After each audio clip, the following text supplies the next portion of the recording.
नमस्कार साथियों, आप देख रहे हैं जोड़ाचाट टाइम्स का डीटी न्यूज।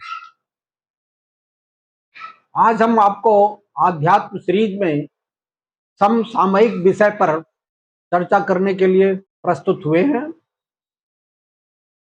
श्राद्ध का समय चल रहा है, जिसे हम पितृ पक्ष भी कहते हैं। वीडियो बड़ी होने के नाते हम आपसे निवेदन करेंगे कि अगर आप पूरी जानकारी चाहते हैं तो पूरी वीडियो को ध्यान से देखिएगा। हमने गुरुदेव से पितृपक्ष के बारे में, कहां कहां पिंडदान किया जाता है उसके बारे में, पिंडदान क्यों किया जाता है उसके बारे में, आज तमाम विषयों पर हमने चर्चा की है। पेश है उस चर्चा के वो अंश। गुरुदेव, पिछली वीडियो में जो श्राद्ध के बारे में आपने बताया था, उससे आगे अब हम ये जानना चाह रहे हैं कि ये पिंडदान क्यों किया जाता है, इसका क्या महात्म है, और ये गया में के अलावा भी और कहीं किया जाता है, कितने स्थानों पर किया जाता है, और इसका आध्यात्मिक महत्व क्या है? आध्यात्मिक चिंतन की दिशा में बढ़ रहे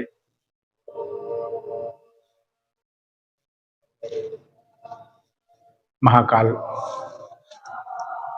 के समस्त जिज्ञासुओं को मैं आज पुनः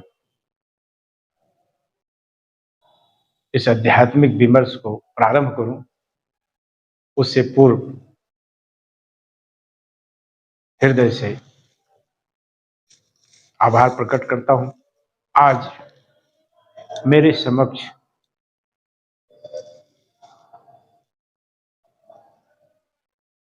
पिछले श्रृंखला में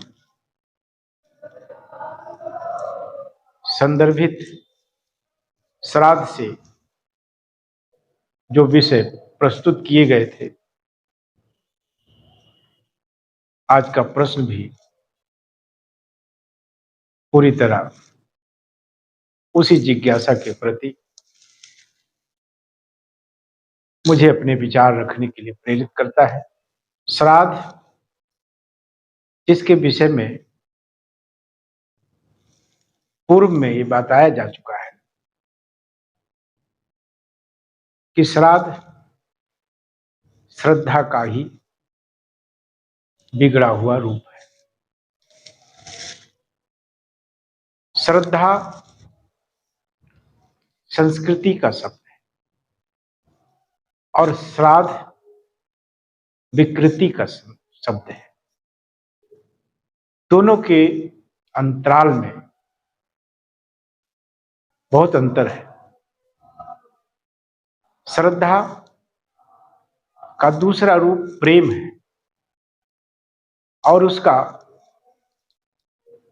तीव्रतम रूप समर्पण है। लेकिन जब से यह श्राद्ध के रूप में प्रयुक्त किया जाने लगा, तब से ये एक जिम्मेदारी है, एक कर्तव्य है और एक लोकाचार है। ये विकृति का परिणाम है, जिससे प्रभावित होकर इतने उन्नत पूर्ण धरातल पर स्थित रहने वाली वो अवस्था, जिससे मनुष्य अपने अस्तित्व से जुड़े हुए ब्रह्मांड के कण कण को धन्यवाद ज्ञापन करता था और उसके लिए उसने वैज्ञानिकता की कसौटी पर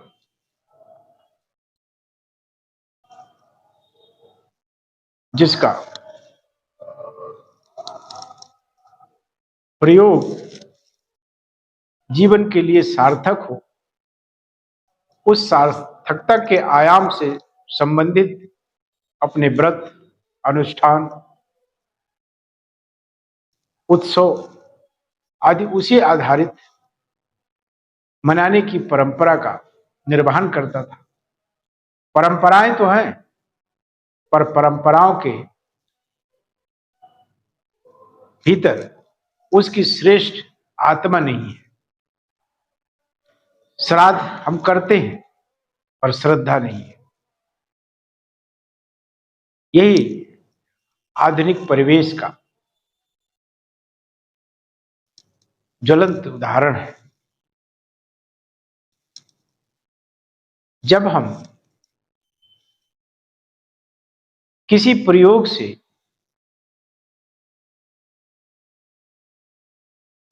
वासनात्मक परिकल्पनाओं को पूरा होते नहीं देखते तो उसे अंगूर खट्टे हैं यह कहकर उसकी भर्त्सना करते हैं।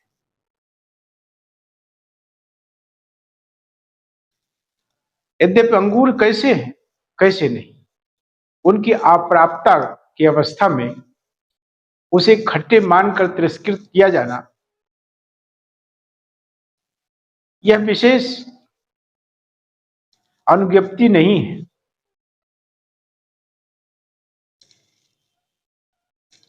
इस धारणा से संबंधित एक छोटा सा आख्यान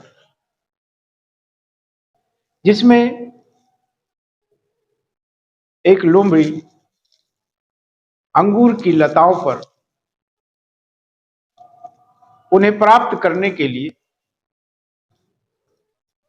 अनथक प्रयास कर रही। उसका प्रयास सार्थक होता जब नहीं दिखाई दिया और वो असफल हो गई तो असफलता को छिपाने के लिए उसने कहा अंगूर खट्टे। इस दृश्य को वहां कुछ दूर पर बैठा एक संत देख रहा था। उसने उस लोमड़ी को प्रशिक्षित किया कुछ दिनों तक और प्रशिक्षित करने के बाद वो फिर से उसी अंगूर के पास लेकर आया जहां उसने एक ही छलांग में अंगूर के थक्के नीचे उतार लिए। उन्हें जब चखा तो अंगूर वास्तव में खट्टे थे। यह एक संयोग है। कुछ सार्थक परिणाम हमारे सामने प्रस्तुत हो सकता है लेकिन सभी के साथ हम एक ही वाक्य नहीं दोहरा सकते। हम अपने पूर्व उसी विषय पर आना चाहेंगे जो श्राद्ध से संबंधित है। श्राद्ध से संबंधित का तात्पर्य यह है कि श्रद्धा जो हमारे प्राचीन पूर्वजों के प्रति थी, चाहे वो कर्तव्यों के रूप में थी, चाहे वो प्रेम के रूप में थी, चाहे वो समर्पण के रूप में थी, जिस भी आधार पर उन्होंने अपने कर्तव्यों का समुचित निर्वहन कर आधुनिक वर्तमान उपस्थित किया है हमारे समक्ष, हमें उनके प्रति कृतज्ञता के प्रति निरंतर समर्पित रहना चाहिए और यह समर्पण का ही उत्सव मनाने की यह परंपरा है।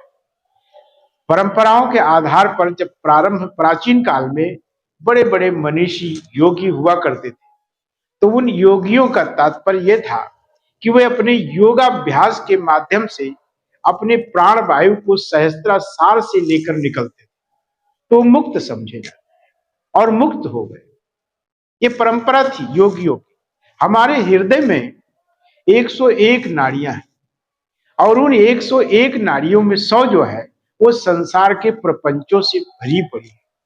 वो चाहे नेत्र हो, चाहे आंख हो, चाहे कान हो, चाहे नाक हो, चाहे मुंह हो, चाहे वो जननेंद्रिय हो, उदा मार्ग हो, इन मार्गों से निकलने वाला प्राण जीवात्मा उसे संसार में ले आती है और उस मार्ग से 100 नाड़ियों से निकलने वाला निस्सरित होने वाला प्राण और जीवात्मा वो संसार में आने का कारण बनती है।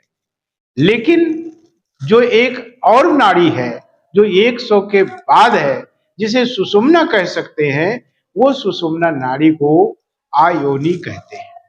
आयोनी नाड़ी और उस आयोनी नाड़ी से निकलने वाला प्राणवायु अथवा जीवात्मा वो मुक्त हुई, वो प्राप्त कर लेती है सहज। उस के द्वारा, उस योगी के द्वारा वो अपने योग के उच्चतम धरातल पर पहुंचकर वो अपने ब्रह्मरंध्र को तोड़कर और सहस्त्रासार के मार्ग से ऊर्ध्व गमन करता है। ये वो आध्यात्मिक पराकाष्ठा है। तो ऐसी स्थिति में हुआ क्या कि जिसका ब्रह्मरंध्र टूटा हो वो आदमी मुक्त हो, अर्थात ज्ञानी लोग, योगी लोग वो मुक्त हो जाते हैं। और जितने भोगी हैं, रोगी हैं संसार के, वह सब 100 निम्न नाड़ियों से उनका अनुगत करते हुए वह पुनः संसार में लौट लौट कर आते हैं। अब ये परंपरा थी कि योगी अपने मस्तिष्क को योग के माध्यम से तोड़ते थे, लेकिन वर्तमान में ये परंपरा है। अंत्येष्टि के समय लोग आज भी मुर्दे का सिर तोड़ते हैं डंडे से, जिसे कपाल क्रिया के नाम से जाना जाता है। मरे हुए को तोड़ने से क्या उसका प्रयोग होगा, क्या प्रयोजन सिद्ध होगा? लेकिन ये परंपरा है, जिस परंपरा का धरातल पूरी तरह से वर्तमान में विलुप्त हो गया है।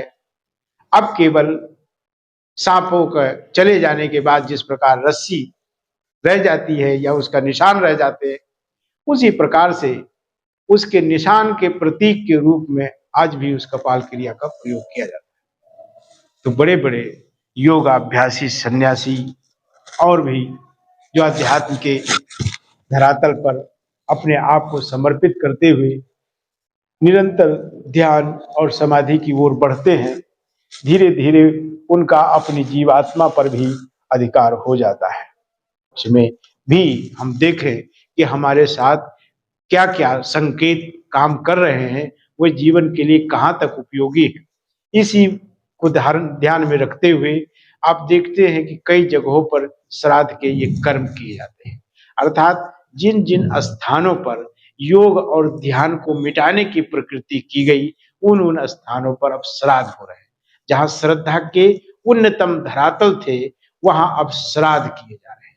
श्राद्ध आप हर जगह कर सकते हैं, क्योंकि विचार जिस तरह सर्वत्र व्याप्त होते हैं, वो विचारों की एक बिंदु रूपी कण है जो सर्वत्र व्याप्त है, वो जीवात्मा के लिए। वायु जिस प्रकार निरंतर अनवरत हर जगह अहर्निश बह रही है, उसी तरह से वो जीवात्माएं भी हैं। वह अपने संस्मरणों के आधार पर, अपने अधूरे कर्तव्यों के आधार पर, अपने संचित संकल्पों के आधार पर वह आसपास अपने ही लोगों के बीच रहती हैं। आपको जब अवसर मिले तब आप उनके प्रति श्रद्धा का अनुज्ञापन करें और इससे उनका शुभाशीष आपको प्राप्त होगा। उनकी मंगल कामना से ही आपका मंगल होगा। ये संसार की जो प्रवृत्ति है, संसार की जो प्रकृति है, संसार का जो पदार्थ है, संसार का जो भोग है, संसार में जो आनंद है, ये सब उन्हीं जीवात्माओं से प्रेरित है।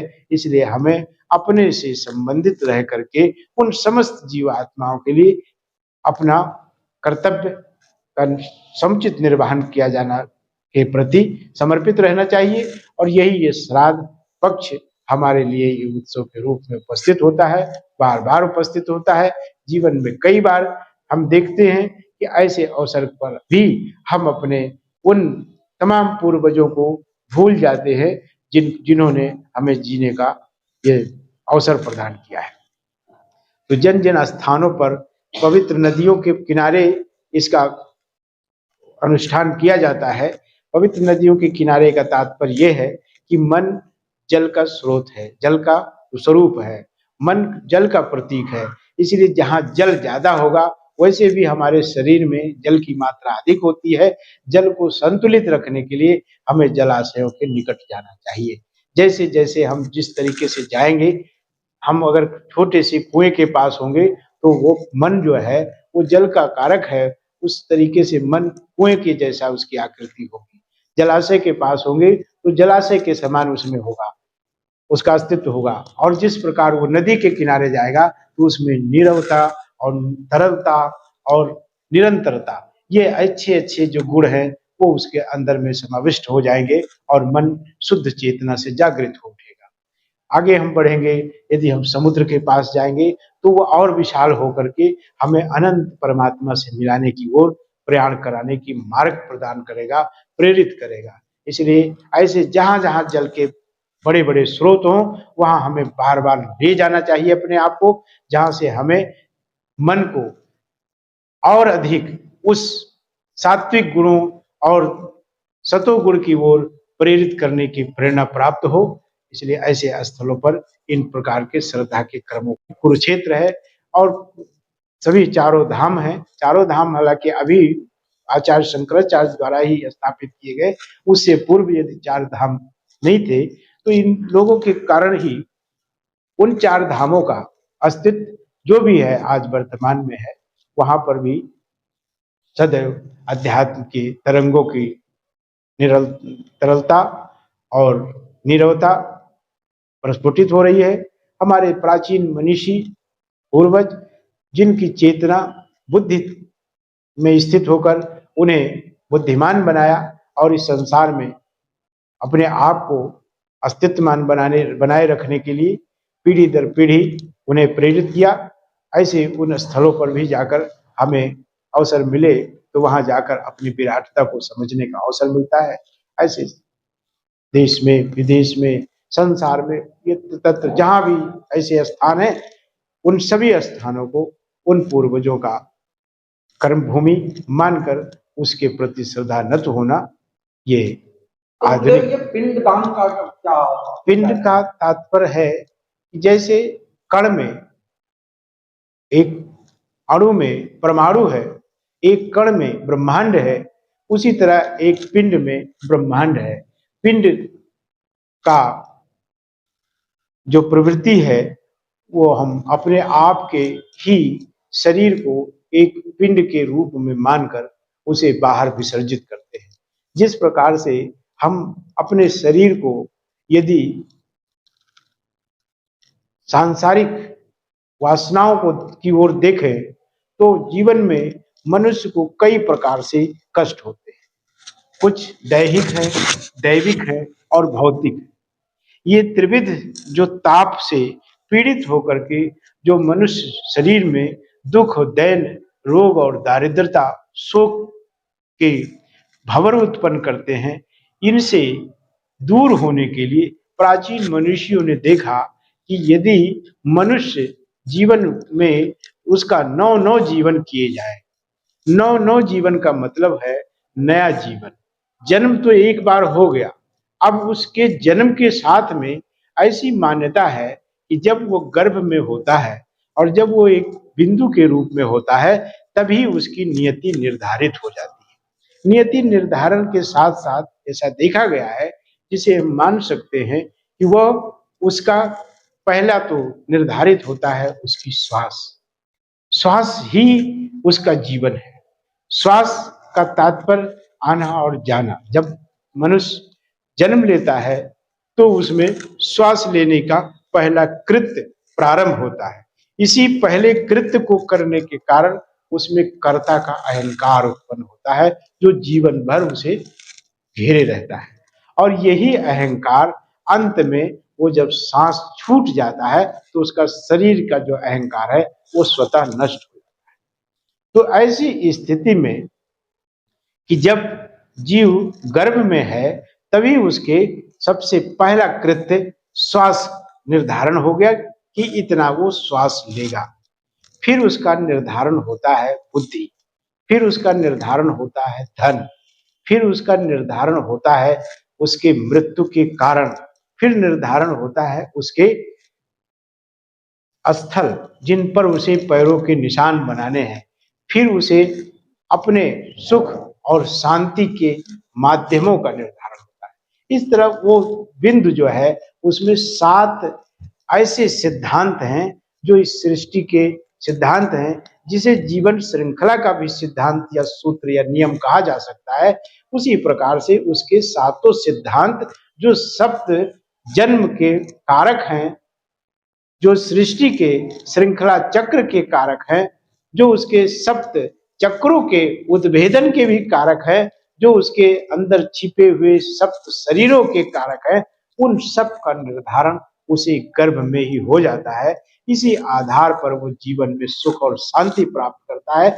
लेकिन कभी कभी देखा गया है कि जब मनुष्य के बहुत सारा प्रयास करने के बावजूद भी उसे जीवित रहने के लिए सम्मान पूर्वक मौलिक अधिकारों की प्राप्ति नहीं हो रही है, या वो अध्यात्म की ओर नहीं मुड़ पा रहा है, या उसके अंदर किसी प्रकार की वैसी जागृति नहीं हो रही है, तो उसी के लिए कुछ विद्याओं का परिचलन किया गया, उन्हें स्थापित किया गया, कुछ सिद्धांतों को स्थापित किया गया, और कुछ ऐसे अनुष्ठानों के माध्यम से भी उसके अंदर में उसका नवीन जीवन प्रदान किया जाए। ये एक उच्च कोटि की धरातल पर स्थित गुरु ही अपने शिष्य को भौतिक और आध्यात्मिक दोनों स्तर पर पूर्ण करने के लिए वो अपने आश्रित शिष्य को पिंड दान करके नव जीवन प्रदान करता है। गुरुदेव, ये पिंड दान मैंने देखा है, कभी कई बार 5 पिंड दिए जाते हैं और आखिर में 16 पिंड दिए जाते हैं, इसका क्या?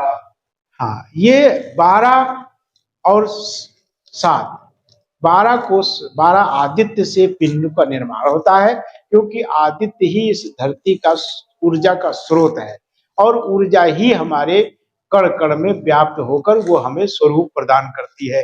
ऊर्जा का ही स्थानांतरण होता रहता है, उसका विनाश नहीं होता। हम एक साथ ऊर्जा के स्रोत को सही रूप से प्राप्त नहीं कर सकते, इसलिए सूर्य से ऊर्जा प्राप्त होने वाले तमाम प्रकार के वनस्पतियों से हम वही ऊर्जा प्राप्त करते हैं। अन्न पर पड़ने वाली सूर्य की किरणों से उत्पन्न होने वाली ऊर्जा से हम अन्न पान करके उसका भी उसी से ऊर्जा प्राप्त करते हैं। इसलिए ऊर्जा को सीधे स्तर पर धारण नहीं किया जा सकता। इस पृथ्वी के ऊपर जितने भी जीव जगत हैं, उनमें ऊर्जा के संरक्षण की व्यवस्था नहीं है, वो केवल प्रकृति के पास ही है। इसलिए विद्युत जो चमकती है बादलों से, वो अभी विद्युत अंत में पृथ्वी में ही समा जाती है, कोई भी उसे धारण नहीं कर पाता। ऊर्जा के यही सब स्रोत सृष्टि बन जाते हैं, और यही सृष्टि का हमारे साथ में जो अवदान होता है, इसके कारण ही हम जीवित रहते हैं। तो जब गुरु देखता है कि वो किसी भी प्रकार से शिष्य कल्याण के मार्ग पर नहीं चल पा रहा है, यद्यपि उसे ये कहा जाए कि नहीं, तुम केवल संतोष करो और केवल अपनी इच्छाओं पर नियंत्रण पाओ, ये उस योग स्थल नहीं है, ये उस ओर जाने का सही मार्ग नहीं है। क्योंकि भौतिक शरीर स्थूलता में विश्वास करता है और आध्यात्मिक शरीर सूक्ष्मता का है, इसलिए वो सूक्ष्म ही जगत का निर्धारण करेगा।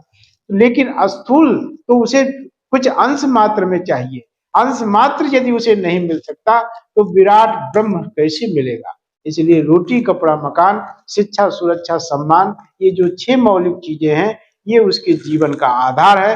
यदि किसी आध्यात्मिक अन्वेषक या उस पथ प्रदर्शक के पास इन चीजों का उसके पास कोई समाधान नहीं है, तो वास्तव में वो अध्यात्म का गुरु नहीं हो सकता, अध्यात्म का पथिक नहीं हो सकता, अध्यात्म का साधक नहीं हो सकता। इसलिए इन 6 मौलिक चीजों के बाद ही उसे भगवान या ईश्वर या स्वयं की आवश्यकता होती है। इसे यदि उसके मिलने में कठिनाई है, तो गुरु उसके जीवन को कई आवरणों से, कई अवयों से और कई आयामों से नष्ट करता है, मंत्रों द्वारा, सिद्धांतों द्वारा, अनुष्ठानों द्वारा उसके आधार पर उसे नवजीवन प्रदान करता है, और यही नवजीवन उसके आध्यात्मिक विकास का फिर कारण बनता है, जब वो आगे धीरे धीरे बढ़ता है। पिंडदान स्वयं का दान है, अपने को ही सृष्टि को समर्पित कर देना ही ये अनुष्ठान है। तो गुरुदेव, ये हमारी समझ में नहीं आ रहा कि 5, 7, 12 त्रिशूल, हाँ, इसका क्या है? वो जो भी है वो उनकी अपनी गिनती है, मैं उस पर नहीं विचार करूंगा। केवल इतना ही विचार करना है कि 7 जन्म, 7 ही सृष्टि की श्रृंखलाएं हैं। हमारा भी 7 ही जन्म होता है, और जो आधुनिक काल में हुआ, सबसे पहले हम भ्रूण हुए, फिर हम शिशु हुए, फिर हम बालक हुए, फिर हम युवा हुए, फिर हम प्रौढ़ हुए, फिर हम वृद्ध हुए, फिर हम मर। क्या ये मेरी 7 अवस्थाएं हैं, और इन 7 अवस्थाओं के लिए 12-12 पिंड निर्धारित किए जाते हैं, क्योंकि ये 12-12 चक्र हैं जो हमें शरीर में रहते हैं। तो 12 सत्य 84 होता है, इसलिए प्रत्येक मनुष्य को अपने जीवन काल में जिसे सुख सुविधाएं न मिल रही हो, जिसके भौतिक शरीर का त्राण न मिल पा रहा हो, जिसे हर प्रकार के संकटों ने घेर रखा हो, उसे 84 पिंड का दान करना चाहिए। और वो भी किसी योग गुरु के सानिध्य में, वो एक विशेष प्रक्रिया के आधार पर उसे नूतनता प्रदान की जाती है। मान लो उस जन्म के उसके संचित कर्म के आधार पर उसे दुख, दैन, दारिद्र, रोग, शोक मिला हुआ है, यदि उनका निस्तारण किसी भी प्रकार से नहीं हो पा रहा है और उसका आध्यात्मिक विकास नहीं हो रहा है, तो ऐसी स्थिति में उसे हम नया जीवन प्रदान कर सकते हैं। इसलिए ये अनुष्ठान है, 84 पिंडों का दान उसे अवश्य करना। गुरुदेव, अभी हम पीछे कुरुक्षेत्र गए थे और टेलीविजन पर अभी हम देखते हैं ये गया जी में, वहां जो लोग पिंडदान करवाते हैं उन्होंने निर्धारित राशि रख रखी है कि भाई इतनी राशि एक दिन के लिए है। ये क्या कहेंगे? नहीं, ये मेरे क्षेत्र का विषय नहीं है, मैं इस पर कोई टिप्पणी नहीं कर सकता, क्योंकि हम इतना ही कह सकते हैं, इसे श्राद्ध न कहकर श्रद्धा के रूप में स्वीकारें और श्राद्ध जो कराते हैं उनसे क्योंकि श्राद्ध से आपका कार्य नहीं होने वाला है, केवल श्रद्धा से ही कार्य होने वाला है। इसलिए श्रद्धा की श्रेष्ठता की ओर प्रयाण करें और श्राद्ध जैसे कर्म कांडों से दूर रहें। धन्यवाद। मैं पुनः अपने सभी सुनने वाले महाकाल के जिज्ञासु महानुभावों को उनके अंदर भीतर बैठे उस महाकाल परमात्मा को नमन करते हुए आगे